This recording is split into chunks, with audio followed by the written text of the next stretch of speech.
1000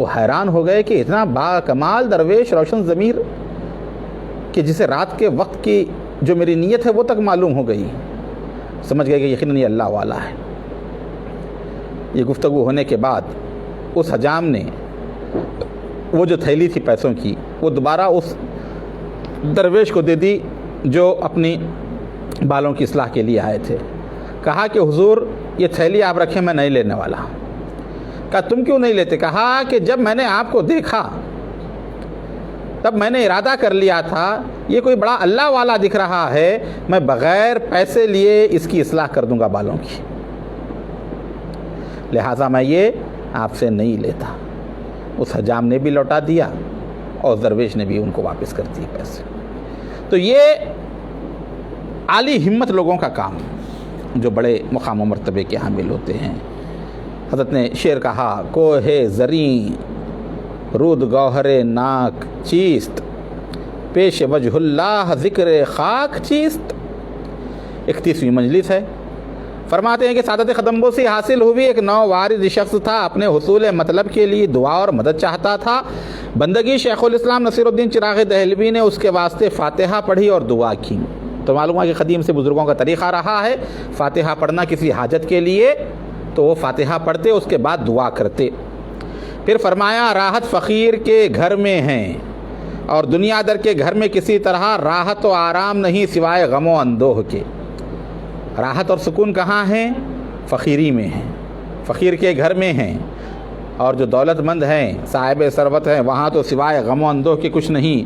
ہاں فرق یہ ہے کہ فقیر کے دنیا کا غم و اندوہ نہیں، اگر ہے تو غم و اندوہ وہ طلب حق کا ہے، اور اس غم و اندوہ کے ضمن میں ہر طرح خوشی و فرحت ہی ہے. اور کیا خوب کہا اس بات میں، با دوست کنجے فخر بہشتست و بوستاں، بے دوست خاک برسرے جاہو تونگری. پھر فرمایا خواجہ حسن بصری کو جو دیکھتا، جو ان سے ملتا، وہ دیکھنے کے بعد یہی تصور کرتا کہ شاید ان کے کسی بھائی کا یا ان کی ماں کا انتقال ہو گیا. ایسے غمگین رہتے وہ ہمیشہ، جو ہے ایسا حالت رہتی کہ دیکھنے والا سمجھتا کہ ان کا کوئی رشتہ دار مر گیا ہے یا ان کی والدہ کا انتقال ہو گیا ہے.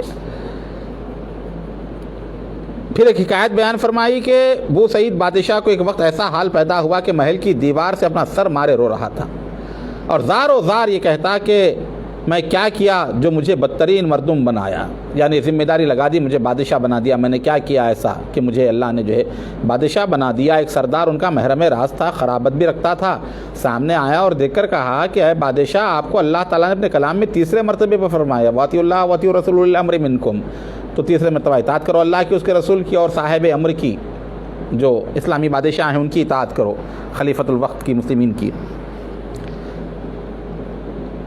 آپ یہ کیسے کہتے ہیں کہ مجھ کو بدترین مردم بنایا؟ سلطان بو سعید نے اسے فوراً جواب دیا مجھے اس دعوے پر ایک دلیل قطعی سن، وہ یہ کہ مثل میری مانند سوداگر کی ہے کہ اس کے بہت سے غلام ہوں. میری مثال اس سوداگر کی طرح ہے جس کے بہت سارے غلام ہیں. وہ کسی کو ایک بانظر استحقاق عزت بخش دوں تو دوسرے پر یہ امر گرا کر دے اور سب کو اس کی اطاعت کا حکم دے تو اس کا مطیع و فرما بردار ہو، اور جو اطاعت اس کی نہ کرے اس میں عتاب و عذاب کر دوں. پھر وہ غلام برگزیدہ عزت یافتہ اپنے مولا مربی کے دشمن سے ملے اور موافق کرے، اور جو کچھ دشمن اس کے مولا و مہربان سے کہے یا غلام ویسا ہی کرے تو کیا وہ بدترین مردم ہوگا کہ نہیں ہوگا؟ اس سردار نے کہا بے شک ہوگا. سلطان نے کہا وہ باغی میں ہوں غلام. پروردگار نے مجھ کو بلا استحقاق کسی خدمت کی دوسری مخلوق سے برگزیدہ اور بلند مرتبہ عطا کیا. میں اس لائق نہیں تھا، اللہ نے مجھے یہ مرتبہ دیا کہ مجھے بادشاہ بنایا، مجھے جو ہے امیر بنایا اللہ رب العزت نے. اور میں نے نفس و شیطان سے، دشمن الہی ہیں جو اللہ کے دشمن ہیں نفس اور شیطان، باری اور موافقت کر لی، ان سے دوستی کر لی میں نے جو اللہ تعالیٰ کے مخالف ہیں، جو مخالفت کیا کرتے ہیں، جو یہ کہتے ہیں کہ وہی کرتا ہوں، مولا کے امر و نہی کا لحاظ نہیں رکھتا. تو کہو مولا مجازی اس غلام سے کس قدر ناراض اور خشمگین ہوگا؟ کہ اللہ تعالیٰ ناراض نہیں ہوگا ایسے غلام سے؟ اللہ تعالیٰ مالک حقیقی نے مجھ کو امر و نہیں فرمائے ہیں، حکم نہیں بجا لاتا اور ممنوعات کرتا ہوں، مبادہ غیرت الہی متوجہ انتقام نہ ہو. پھر فرمایا دنیا دار کو اگر شدائد اور تکالیف پیش آئیں تو یہ اس کے لیے خیر اور نجات کی دلیل ہے کہ اس کے گناہوں کا کفارہ ہو جاتی ہیں اور خطائیں اس کی بخشی جاتی ہیں۔ اگر کوئی دنیا دار کو، دنیا پرست کو، یا دنیا میں رہنے والے دنیا دار آدمی کو تکلیفیں اور مصیبتیں آ رہی ہیں تو یہ خیر اور نجات کی دلیل ہیں کہ ان تکالیف کی وجہ سے اس کے گناہ ختم ہوتے ہیں، وہ گناہوں کا کفارہ ہوتی ہیں اور اس کی خطاؤں کو بخش دیا جاتا ہے تکالیف اور مصیبت کی وجہ سے۔ اور جس مشغول دنیا کو رنج و تکلیف نہ پہنچے، دنیا میں مشغول ہے، دنیا کے کاروبار میں لگا ہوا ہے اور اس کو رنج اور تکلیف نہیں ہوتی اور خوش و خرم کامیاب ہو کر ترک عوامر و اقدام منکرات و خبائی پر کرے تو یہ اس کے حق میں استدراج ہے، نعوذ باللہ تعالی منہا۔ اور جو دنیا دار ہے اس کے باوجود بھی وہ عیش و عشرت میں ہے اور وہ جو ہے اللہ تعالیٰ کے احکام بجا نہیں لاتا اور جن چیزوں سے منع کیا گیا اسے نہیں رکتا ہے تو یہ اس کے حق میں استدراج ہے۔ لوگ دنیا کی تھوڑی سی حکومت میں جو چاہتے ہیں کرتے ہیں اور بندگان خدا کو رنج پہنچاتے ہیں اور آہ دل سوختہ سے حذر نہیں کرتے۔ آخر مظلوموں کی آہ ان پر خرابی لاتی ہے کہ آہ دلہارا اثر است، یعنی جو مظلوم ہوتے ہیں وہ اللہ تعالیٰ جو ہے ان کی دعاؤں کو جو ہے جلد قبول کرتا ہے۔ پھر یہ حکایت بیان فرمائی کہ شیخ الاسلام فرید الدین گنج شکر رحمۃ اللہ تعالیٰ علیہ قدس سرہ العزیز، خواجہ عزیز الدین نام کے عرصہ ہوا وفات پا گئے رحمۃ اللہ تعالیٰ علیہ۔ نقل کرتے ہیں کہ میں ایک جگہ دعوت پر گیا تھا، خواجہ عزیز الدین رحمۃ اللہ علیہ جب بعد عصر کھا کر واپس آیا تو سلطان الاولیاء کی خدمت میں حاضر ہوا۔ حضرت نے پوچھا کہاں تھا؟ عرض کیا فلاں جگہ کی دعوت میں گیا تھا۔ وہاں اکثر اعزاء یہ باتیں کرتے تھے کہ جناب سلطان الاولیاء کی خاطر شریف امور دنیا سے فارغ ہے، آپ کو کوئی غم اور فکر اس جہاں کا نہیں۔ جناب شیخ نے یہ سن کر فرمایا جس قدر مجھ کو غم و اندو رہتا ہے کسی کو اس جہاں میں نہ ہوگا۔ اب یہاں پر جو واقعہ بیان فرما رہے خواجہ عزیز الدین رحمۃ اللہ علیہ کا، یہ حضرت بابا فرید گنج شکر رحمۃ اللہ علیہ کے جو ہے نواسے ہوتے ہیں، تو وہ کسی دعوت میں گئے، جا کر آنے کے بعد جو ہے محبوب الہی سے انہوں نے کہا کہ لوگ کہتے ہیں کہ آپ کو کوئی جو ہے تکلیف نہیں ہے، سکون کی زندگی ہے، آرام کی زندگی ہے۔ ہر آدمی جسے دوسرے کے متعلق سوچتا ہے میں تکلیف میں ہوں، میں پریشانی میں ہوں، سامنے والا بڑا آرام سے رہ رہا ہے، سامنے والا بڑا خوشحال ہے۔ تو وہ بھی جو ہے یہ کہہ رہے کہ بلکہ محبوب الہی سلطان المشائخ کو جو ہے کوئی جو ہے تکلیف اور رنج نہیں، اور فرمایا جس قدر مجھ کو غم و اندو رہتا ہے کسی کو اس جہاں میں نہ ہوگا۔ اس واسطے کہ مخلوق خدا جو میرے پاس آتی ہے اور مجھے رنج و تکلیف بیان کرتی ہے ان سب کا بوجھ میرے دل و جان پر پڑتا ہے، اور ہر ایک کے واسطے دل کڑکتا ہے۔ وہ عجیب دل ہوگا جو مسلمان بھائی کا غم سنے اور اس میں اثر نہ ہو، یعنی وہ بھی کیسا مسلمان کا دل ہے کہ جو کسی کی تکلیف کو سنتا ہے اور اس تکلیف کا اثر اس کے اوپر نہیں ہوتا۔ یہی حکمت ہے کہ کامل بندے اللہ کے جو شہروں کو چھوڑ کر کوہ و بیاباں میں بسر کرتے ہیں تاکہ ان کے پاس کوئی نہ آئے اور اپنا رنج سنا کر ان کو رنجیدہ نہ کرے۔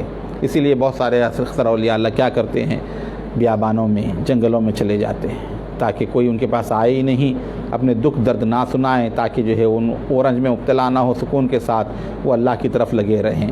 تو محبوب الہی نظام الدین اولیاء کے پاس جو ہے بے شمار لوگ آتے، اپنی معروضے، اپنی عرضیاں وغیرہ تمام چیزیں جو ہے رکھا کرتے۔ پھر فرمایا میرے پاس آنے والا یا اہل دنیا سے ہوتا ہے یا اہل فقر سے ہوتا ہے، یا وہ درویش ہوتا ہے یا اہل دنیا ہوتا ہے۔ دو ہی طرح کے لوگ ہیں جو آتے ہیں۔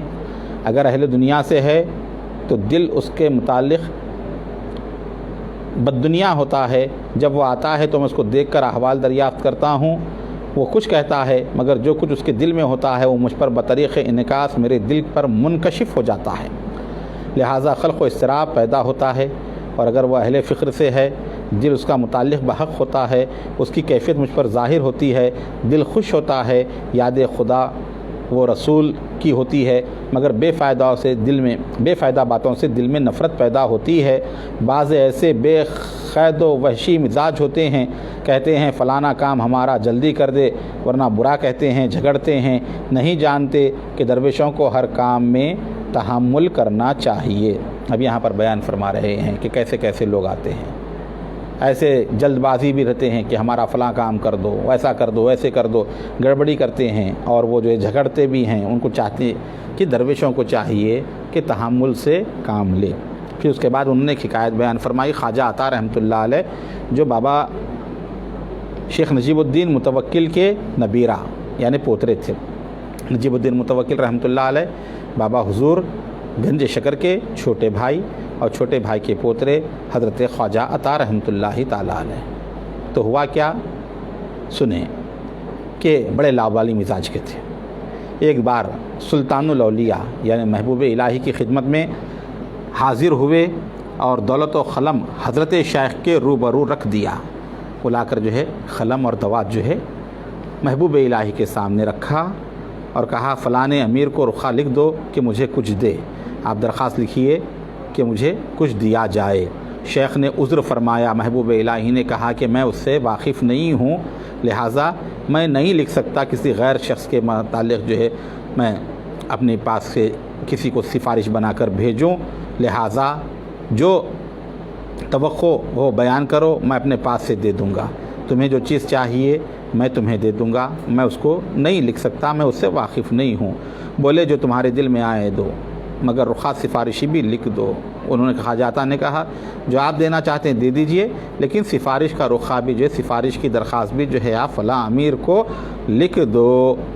محبوب الہی نے فرمایا خیر بات، یہ طریقہ درویشوں کا نہیں ہے کہ رخا لکھا کریں۔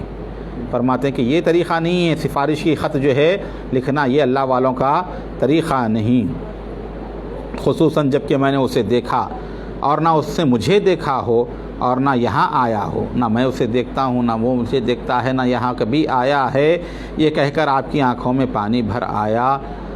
فرمائے یعنی نصیر الدین چراغ دہلوی کی آنکھوں میں پانی آیا۔ فرمایا اس نیک بخت نے شیخ کو برا کہنا شروع کیا، کہا کہ اے فلانے مرید میرے دادا کا اور غلام میرا، غلام ہمارا ہے، تو میرا خواجہ زادہ، میں تو تیرا خواجہ زادہ ہوں، ایک رخا لکھنے کو کہتا ہوں اور تو نہیں لکھتا۔ یہ کہہ کر دوات اٹھا کر زمین پر زور سے مار دی اور جانے کو اٹھا۔ حضرت شیخ نے بڑھ کر یعنی محبوب الہی نے دامن پکڑ لیا، فرمایا ناراض ہو کر مت جاؤ، رضامند ہو کر جانا۔ قاضی آدم نے عرض کیا یہ اخلاق کسب سے حاصل ہوتے ہیں یا پیر کامل سے؟ کہا کسبی بھی ہوتے ہیں مگر صحبت سے خوب تر ہوتے ہیں۔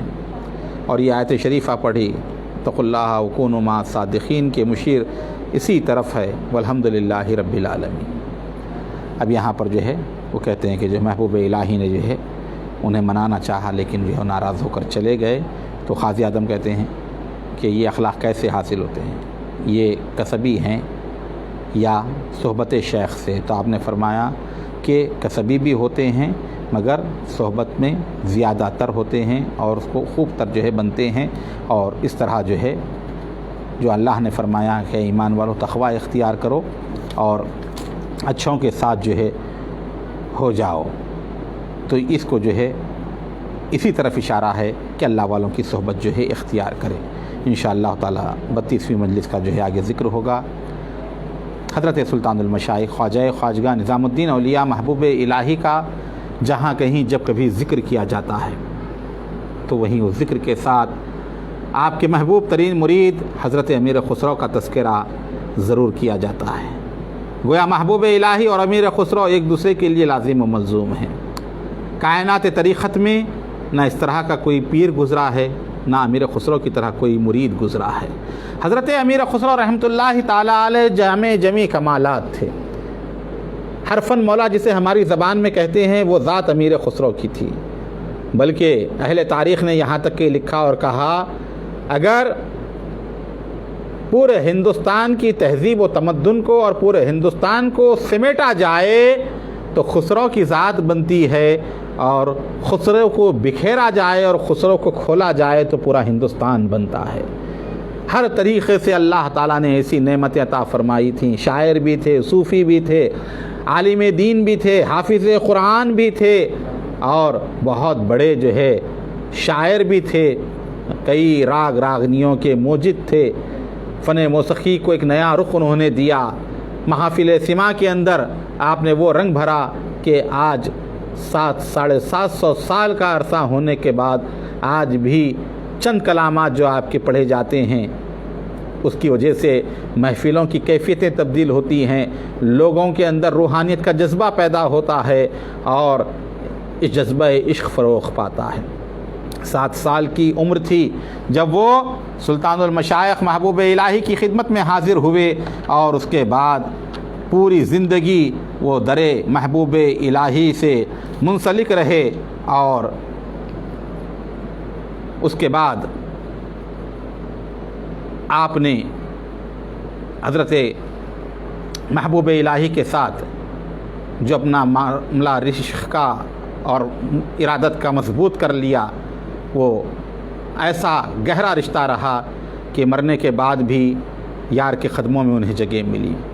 چنانچہ جب وہ مرید ہونے کے لیے گئے, 8 سال کی عمر تھی, اکثر روایتوں میں آتا ہے, بعض نے 18 بھی کہی ہے, لیکن جو ہے بچپن ہی میں جو ہے ان کے والد جو تھے وہ بھی محبوب الہی کے مرید تھے. عطاء الدین علی شاہ ان کے بھائی جو تھے وہ بھی محبوب الہی کے مرید ہونے کے لیے جا رہے تھے, تو یہ بھی چلے گئے. تب وہاں پر انہوں نے کہا کہ آپ جائیں, میں باہر بیٹھتا ہوں, اور باہر بیٹھے رہے محبوب الہی کے آستانے کے, اور کہا تو آں شاہی کے بر ایوان خسرت, تو آں شاہی کے بر ایوان خسرت, کبوتر گر نشیدن باز گردد, غریب مستمند بر در آمد بیا اندروں یا باز گردد. اے وہ شاہ, اے وہ بادشاہ, تو وہ ذات ہے کہ جو تیرے ایوان پر, تیرے محل کے کنگورے کے اوپر اگر کبوتر بھی بیٹھ جائے تو تیری برکت سے وہ باز بن جائے, اور ایک غریب مستمند حاجت مند وہ تیرے در پر آیا ہے, اگر تو کہتا ہے تو اندر آ جائے یا نہیں باہر سے چلا جائے. یہ آپ نے بیٹھ کر جو ہے اپنے دل میں خیال کیا اور سوچا, ان اشعار کو 2 شعر لکھے. تب سلطان محبوب الہی نظام الدین اولیاء نے اپنے مرید خواجہ مبشر کو بلایا اور کہا, ایک ترزادہ جو ہے دروازے پر بیٹھا ہے, اس کے پاس جاؤ اور یہ ربائی پڑھو. محبوب الہی نے ان کو وہ ربائی عطا کی. اندر سے خانقاہ کے اندر سے کیا تھا, بآید اندروں مرد حقیقت کہ باما ایک نفس ہم راز گردد, اگر آب لائے بود آ مرد ناداں ازاں را کے ہائے کے آمد باز گردد.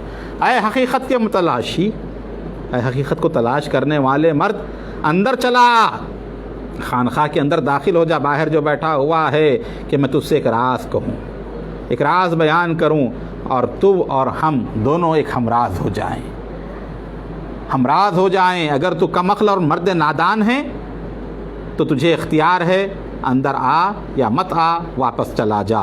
خواجہ مبشر باہر آئے اور بلند آواز میں یہ ربائی پڑھی اور کہا, یہاں پر کوئی ترک زادہ ہے, ترک آیا ہوا ہے.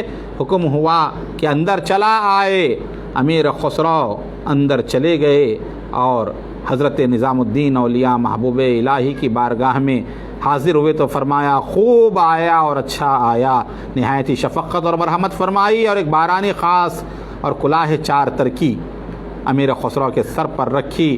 پھر نظام الدین اولیاء کی تربیت کا آپ پر اتنا اثر ہوا کہ جتنی کشود کسی صوفی کو مہینوں میں ہوتی ہے, جتنی ترقی روحانی مہینوں میں ہوتی ہے, محبوب الہی کی توجہ سے چند دنوں میں آپ کو جو ہے وہ کیفیت حاصل ہوئی.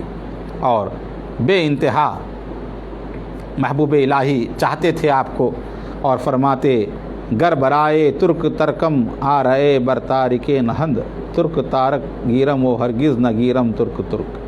اگر میری پیشانی پر آرا رکھ دیں اور کہیں کہ اپنے ترک کو چھوڑ دو, اپنے اس مرید کو چھوڑ دو, تو میں اپنی پیشانی آرے سے کٹوا دوں گا, مگر اس ترک کو نہیں چھوڑوں گا. وہ کبھی اپنے ترک کے بارے میں ارشاد فرماتے, امیر خسرو باد ازمن نخواہد زیز چوں رحلت کنت پہلوئے من دفن کند, او صاحب اسرار منست و من بے او قدم در بہشت نہ ہوں. امیر خسرو میرے بعد زندہ نہیں رہے گا، جب رحلت ہو تو میرے پہلو میں دفن کرنا، میرے بازو دفن کرنا کہ وہ میرا ہمراز ہے، میں بغیر اس کے جنت میں قدم نہ رکھوں گا۔ اور امیر خسرو کہتے من تو شدم تو من شدی من تم شدم تو جاں شدی تا کس نہ گوید بعد ازیں من دی گرم تو دیگری۔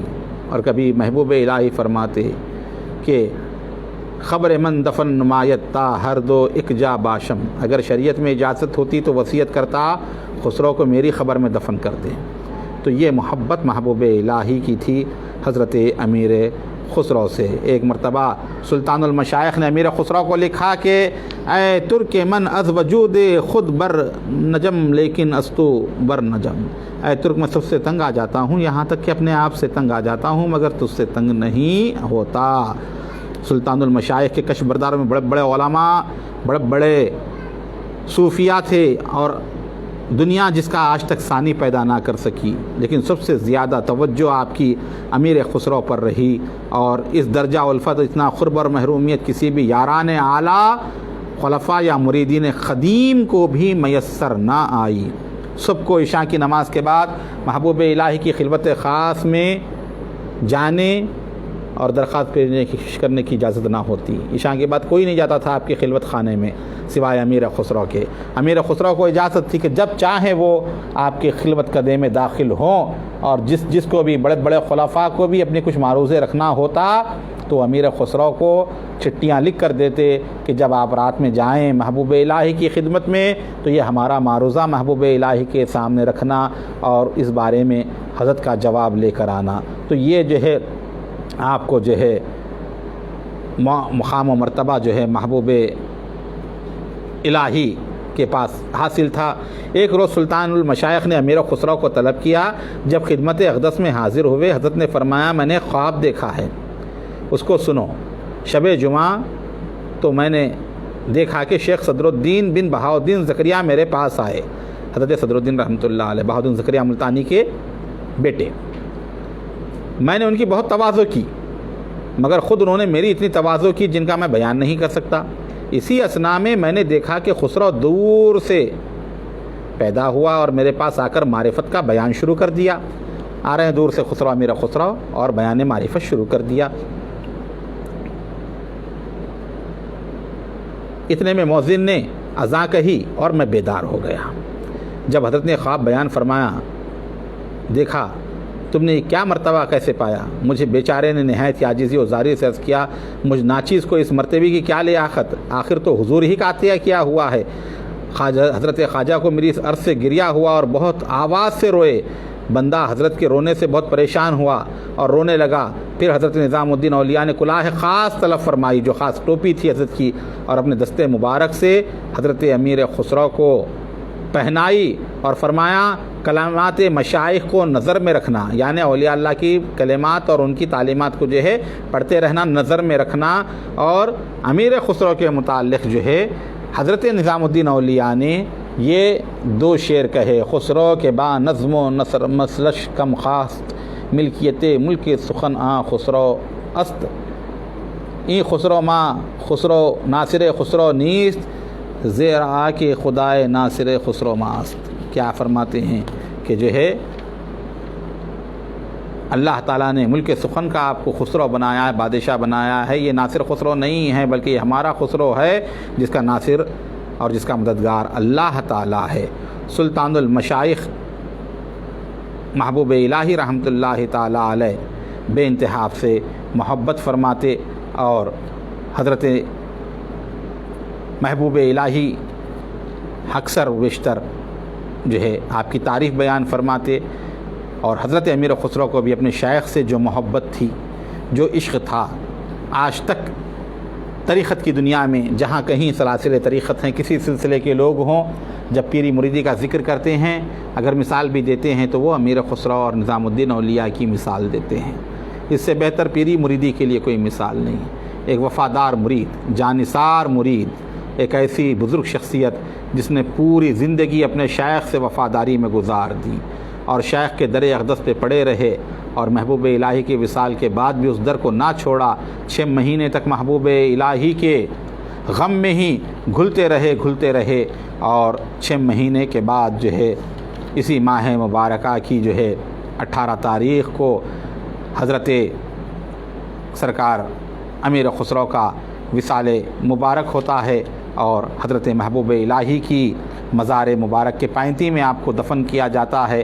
آج بھی جتنے لوگ محبوب الہی کی بارگاہ میں جاتے ہیں وہ پہلے امیر خسرو کے در پر حاضری دیتے ہیں اور ان کی بارگاہ میں نظر و نیاز پیش کرتے ہیں اور پھر اس کے بعد محبوب الہی کی بارگاہ میں حاضر ہوتے ہیں۔ اور یہ بھی کہا جاتا ہے جو امیر خسرو کی بارگاہ میں حاضر نہیں ہوتا اور راست محبوب الہی کی بارگاہ میں جاتا ہے، حضرت محبوب الہی اس کے اوپر التفات نہیں فرماتے، اس کی حاضری کو قبول نہیں کرتے۔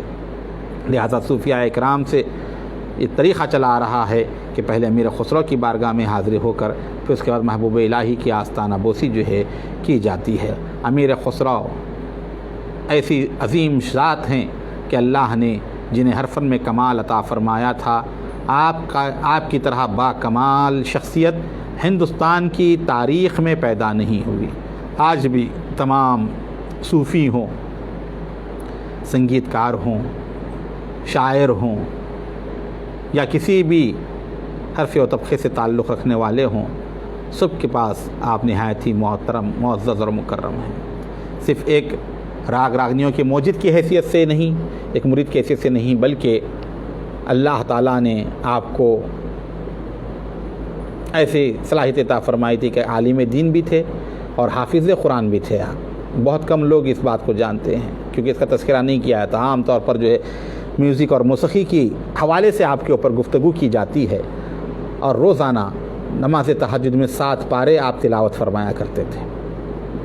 محبوب الہی نے ایک دفعہ پوچھا کہ خسرو کیا کیفیت ہے؟ کہا رات کے آخری حصے میں گریہ طاری ہوتا ہے، آنسو نکلتے ہیں۔